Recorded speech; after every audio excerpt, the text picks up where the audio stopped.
इस वीडियो में आज हम एज कंप्यूटिंग के मुतालिक पढ़ेंगे।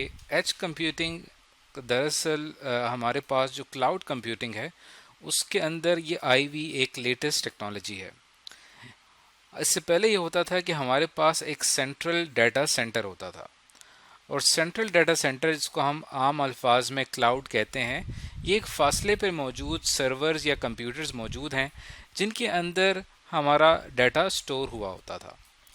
तो जब कभी भी हमें इस डाटा की ज़रूरत पड़ती थी तो हम क्लाउड कंप्यूटिंग के ज़रिए इस सेंट्रल डाटा सेंटर को अपनी डिवाइस के ज़रिए एक्सेस करते हैं और अपना डाटा हासिल कर लेते हैं। लेकिन मसला ये हुआ है कि आजकल जो डाटा के मुतालिक डिवाइसेस हैं वो इतनी ज़्यादा हो चुकी हैं और डाटा इतना ज़्यादा हो चुका है कि क्लाउड कंप्यूटिंग जो है वो अब काफ़ी हद तक स्लो होने जा रही है। काफ़ी बड़ी बड़ी कंपनीज, जैसे कि आप इनके नाम जानते हैं, अमेज़ॉन, माइक्रोसॉफ्ट, गूगल, ये वो कंपनीज हैं जो कि क्लाउड कंप्यूटिंग की सर्विसेज प्रोवाइड करती हैं।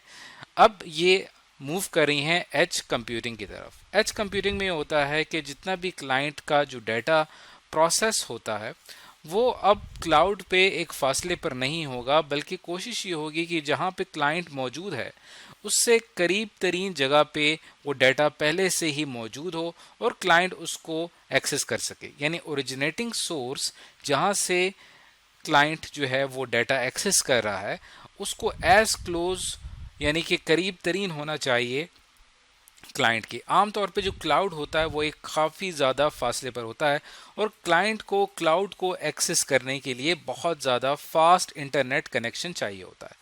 क्लाउड से यहाँ पे आपने कंफ्यूज नहीं होना। क्लाउड से मुराद फासले पर मौजूद कोई भी कंप्यूटर है, या जिसको हम आम अल्फाज में सर्वर कहते हैं, जिसके अंदर स्टोरेज कैपेसिटी काफ़ी ज़्यादा होती है। तो हमारी जो नॉर्मल डिवाइसेस हैं उनके अंदर हमारा स्टोरेज कैपेसिटी लिमिटेड होती है, इसलिए हम अपनी पर्सनल लैपटॉप्स, कंप्यूटर, स्मार्टफोन में बहुत ज़्यादा डाटा स्टोर नहीं कर सकते। इसी वजह से हमें ये कंपनीज क्या प्रोवाइड करती हैं? क्लाउड प्रोवाइड करती हैं। उस क्लाउड पे हम रजिस्ट्रेशन करते हैं और अपना डाटा उस क्लाउड पे स्टोर कर लेते हैं। अब सारी बात आ जाती है कि क्लाइंट क्लाउड को एक्सेस कैसे करेगा। अब तक की जो सूरत हाल है वो ये है कि क्लाइंट जब क्लाउड को एक्सेस करता है तो उसमें अगर किसी का इंटरनेट स्लो है तब उसको एक्सेस करने में काफ़ी मुश्किलात पेश आती है। तो क्यों ना क्लाइंट और क्लाउड के बीच में एक ऐसा हमारे पास सिस्टम होना चाहिए जिसे हम एज कंप्यूटिंग कहते हैं। और ये जो सेंट्रल में सिस्टम है इसे एज कहा जाता है, जिसमें क्लाउड का सारा डाटा उस एज में आके पहले से ही स्टोर होता है और क्लाइंट बहुत आसानी के साथ उसको एक्सेस कर लेता है। तो आने वाला जो दौर है उसके अंदर हम इस्तेमाल करेंगे इंटरनेट ऑफ थिंग्स का। और इंटरनेट ऑफ थिंग्स की अगर बात की जाए तो अब तक जो इंटरनेट ऑफ थिंग्स काम कर रहा है उसमें चीज़ें जितनी भी इंटरनेट से कनेक्टेड हैं वो क्लाउड डाटा यूज़ कर रही हैं, लेकिन चीज़ों की मदद से जनरेट किया जाने वाला डाटा क्लाउड में जाके स्टोर होता है और फिर चीज़ें वहाँ से उन क्लाउड को में मौजूद डाटा को एक्सेस करती हैं इंटरनेट के ज़रिए। लेकिन ये काम आहिस्ता आहिस्ता स्लो होता जा रहा है क्योंकि थिंग्स यानी कि चीज़ें काफ़ी ज़्यादा डाटा प्रोड्यूस कर रही हैं, क्लाउड में बहुत ज़्यादा अमाउंट में डाटा स्टोर हो रहा है, इसलिए क्लाउड कंप्यूटिंग जो है वो इंटरनेट ऑफ थिंग्स को स्लो कर रही है। इसलिए इंटरनेट ऑफ थिंग्स को कामयाब बनाने के लिए हमें ज़रूरत पड़ेगी एज कंप्यूटिंग की। अब इस चीज़ को हम एक डायग्राम की मदद से समझते हैं। इस पिक्चर में आप देख सकते हैं कि यहाँ पे आपको एक क्लाउड दिखाया गया है।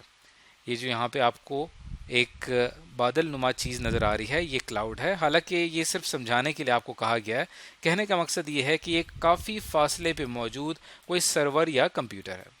अब यहाँ पे आप देख सकते हैं कि डिफरेंट डिवाइसेस मौजूद हैं, जैसे कि हमारे पास यहाँ पे एक डिजिटल वॉच मौजूद है, लैपटॉप, स्मार्टफोन्स, और इसके अलावा गाड़ियों में मौजूद जो माइक्रो सिस्टम्स हैं, माइक्रो प्रोसेसर्स हैं। इसी तरह और भी हमारे पास जो डिवाइसेस हैं जो कि कनेक्ट हो सकती हैं इंटरनेट से, ये तमाम कनेक्टेड हैं इस क्लाउड के साथ। तो जब भी हम क्लाउड कंप्यूटिंग का इस्तेमाल करते हैं तो इसमें मसला ये होता है कि जो लेटेंसी है वो लो हो जाती है। लेटेंसी किसे कहते हैं कि जब आप डाटा को एक्सेस कर रहे होते हैं क्लाउड से डाटा एक्सेस करते हैं इंटरनेट का इस्तेमाल करते हुए, तो उसमें डिले आता है, यानी कि आपका डाटा बहुत फास्ट तरीके से आपके स्मार्टफोन या आपके लैपटॉप तक नहीं पहुंच पाएगा। तो अब आप इस चीज़ को समझ सकते हैं कि अब हमने इसको रिप्लेस कर दिया है क्लाउड कंप्यूटिंग को एज कंप्यूटिंग से। अब आप देख सकते हैं कि यहाँ पे डिफरेंट एज आपको नज़र आ रहे हैं। ये है E1 और इसको मैं नाम दे देता हूँ E2 का, और ये है E3 और ये है E4। ये एजेस दरअसल हैं क्या, ये हमारी डिवाइसेस से करीब तरीन कुछ सर्वर्स मौजूद हैं जिन्होंने क्लाउड में मौजूद डाटा को पहले से ही अपने अंदर डाउनलोड कर लिया है। अब आप आराम से डायरेक्ट क्लाउड को एक्सेस करने के बजाय अपने करीब तरीन इन एजेस को एक्सेस करेंगे और आप इस डाटा का इस्तेमाल कर सकेंगे। तो ये दरअसल कहलाती है एज कंप्यूटिंग। तो आज की इस वीडियो के अंदर हमने एक बहुत ही इंटरेस्टिंग कॉन्सेप्ट को स्टडी किया है और उस कॉन्सेप्ट का नाम था एज कंप्यूटिंग।